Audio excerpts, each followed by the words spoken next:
Hi hello welcome back to our channel Srinivas lakhs లో ఈరోజు Madanapalle tomato మార్కెట్లో యాక్షన్ అంతా పూర్తయిపోయేసరికి టాప్ టొమాటో ధరలు ఈరోజు ఏ విధంగా పడ్డాయో మనం ఈ వీడియోలో తెలుసుకుందాము.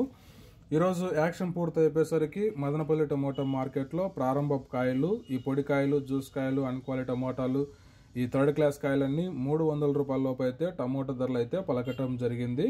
అలాగే ఇంకా సెకండ్ క్వాలిటీ కాయల విషయానికి వస్తే 300 రూపాయల నుంచి ప్రారంభమై 480 రూపాయల వరకు అయితే సెకండ్ క్వాలిటీ కాయలు అయితే మదనపల్లి టొమాటో మార్కెట్లో టొమాటో ధరలు అయితే పలకటం జరిగింది. ఇంకా ఇవాళ యాక్షన్ అంతా పూర్తయిపోయేసరికి ఇంకా టాప్ ధర విషయానికి వస్తే ఒక్కొక్క మండీలో ఒక్కొక్క విధంగా అయితే టాప్ ధర అయితే పలకటం జరిగింది. ఇంకా మదనపల్లి మార్కెట్కి అంతటికి ఓవరాల్గా టాప్ ధర 480 రూపాయల నుంచి ప్రారంభమై 650 రూపాయల వరకు అయితే ఈరోజు టాప్ ధర అయితే పలకటం జరిగింది. 480 rupees to 650 rupees top prize in Madanapalle tomato marketed. Okay friends, ఇవి ఈరోజు యాక్షన్ పూర్తి అయిపోయేసరికి మదనపల్లి టొమాటో మార్కెట్లో టాప్ టొమాటో ధరలు. ఈ ఇన్ఫర్మేషన్ మీకు నచ్చినట్లయితే లైక్ చేయండి, షేర్ చేయండి, అలాగే మన ఛానల్ని సబ్స్క్రైబ్ చేసుకోండి. Thank you watching this video.